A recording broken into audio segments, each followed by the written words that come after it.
இந்த தனுசு ராசிக்காரவங்க எடுக்கிற முயற்சிகள் எல்லாமே வெற்றியாகும். ஏன்னா அது 3ஆம் இடம் வந்து வெற்றி ஸ்தானம் சொல்றது. அப்ப வெற்றி ஸ்தானத்துல ராகு வராரு.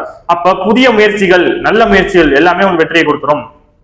எந்த ஃபீல்டா இருந்தாலும் சரி, நீங்க எந்த ஃபீல்டுல உங்களோட முயற்சிகளை கொடுத்தாலும் கண்டிப்பா சக்சஸ் ஆக போறீங்க. ஏன்னா 3ஆம் இடம்ங்கிறது வெற்றி ஸ்தானம், விஜய வீரிய ஸ்தானம். அந்த இடத்துக்கு ராகு வந்து அந்த இடத்துல குரு வேற பார்க்க போறாரு.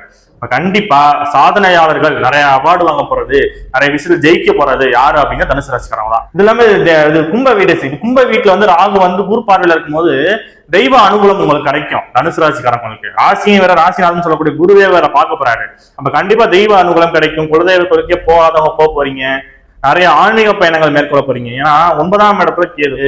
உங்களை நிறைய பேர் பாத்தீங்கன்னா ஆன்மீக பயணம் போக போறீங்க. இவ்வளவு நாள் நீங்க பட்ட கஷ்டம், அதாவது இந்த சோதனைகள் எல்லாம் சாதனையா மாறப்போகுது. நீங்க எந்த ஃபீல்டுல ஒரு வேலை கிடைக்கல, நிறைய பேர் போன் பண்ணி கேட்டது, ஜாதகம் பார்த்ததுல கேள்விகள் அதிகமா என்ன வந்துச்சு அப்படின்னா இந்த தனுசு ராசிக்காரங்களுக்கு வேலையில பிரச்சனை, உடம்புல ஏதாவது ப்ராப்ளம் இருக்கிறது, அதே மாதிரி கடன் பிரச்சனை. இதுதான் 3 கேள்விதான் மோஸ்ட்லி தனுசு ராசிக்காரங்களுக்கு உள்ளது. எல்லாமே இப்ப மறுபடியும் நம்ம குறைஞ்சிரும், மாறிடும். ஏன்னா அவங்களுக்கு குரு ராசியை பார்க்க போறது 7ஆம் இடத்துக்கு வந்து.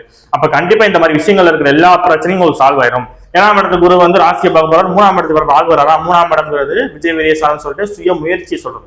அப்போ சுய முயற்சினால திருமணம் நடக்கும். அப்ப என்ன, காதல் திருமணம் நிறைய பேர் நடக்கும் போது நார்மலா அரேஞ்ச் மேரேஜ் நடந்துடும். ஏன்னா 7ஆம் இடத்துக்கு ராசிநாதனுக்கு போயிட்டு 3ஆம் இடத்துல குரு ராகு வேற வராரு. 3ஆம் இடத்துக்கு ராகு வந்து குரு பார்வை பண்ணும்போது கண்டிப்பா நிறைய பேருக்கு லவ் மேரேஜ் ஆகும், லவ் சக்சஸ் ஆகும். உங்க வீட்டுல ஏதாவது பிரச்சனை இருந்துச்சு, கடன் பிரச்சனை எல்லாமே இப்ப படிப்படியா முன்னேற போகுது. இந்த தனுசு ராசிக்காரங்களுக்கு படிப்படியா ஒவ்வொரு விஷயமும் மாற போகுது. வீட்டுல பிரச்சனை இருந்துச்சு, குடும்பத்துல பிரச்சனை இருந்துச்சு, இது மாதிரி கடன் பிரச்சனை இருந்துச்சு, சொத்துல ஏதாவது வில்லங்கம் இருந்துச்சு, எல்லாமே இப்ப 1 by 1 உங்களுக்கு கிளியர் ஆயிரும். நிறைய பேர் இந்த ஜாயிண்ட் டாக்குமெண்ட் போட்டிருப்பாங்க பாத்தீங்களா, கூட்டு பத்திரம். இந்த கூட்டு பத்திரத்துல நிறைய பேருக்கு பிரச்சனை இருந்துச்சு, அது எல்லாம் இப்ப உங்களுக்கு சால்வ் ஆயிரும். பத்திரம் போட்டோம்னா நிறைய பேருக்கு இப்ப ப்ராப்ளம் சால்வ் ஆயிரும்.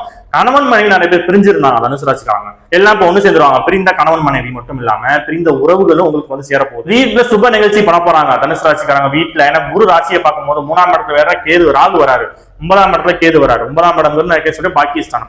அப்ப உங்க வீட்டுல சுப நிகழ்ச்சி நடக்க போது, ஒரு கல்யாணம் இருந்தாலும் சரி, காது குத்து, வீடு கிரக பிரவேசம், சரி அப்பா அம்மா இருக்காங்க, அப்பா அம்மாக்கு 60ஆம் கல்யாணம், 70ஆம் கல்யாணம், 80ஆம் கல்யாணம் பண்றோம் பாத்தீங்களா. இது மாதிரி ஏதோ ஒரு வகையில சுப நிகழ்ச்சி தனுசு ராசிக்காரங்க வீட்டுல நடக்க போகுது. ஹெல்த் டெவலப்மெண்ட் ஆகும் சார். ஏன்னா ஹெல்த்ல ப்ராப்ளம் இருக்காங்க எல்லாருக்கும் ஹெல்த் டெவலப்மெண்ட் ஆகும், லாபங்கள் உயரப்போகுது. இவ்வளவு நாள் தொழில் பண்ணி லாபமே இல்லைன்னு சொன்ன தனுசு ராசிக்காரங்க லாபம் கிடைக்க போகுது.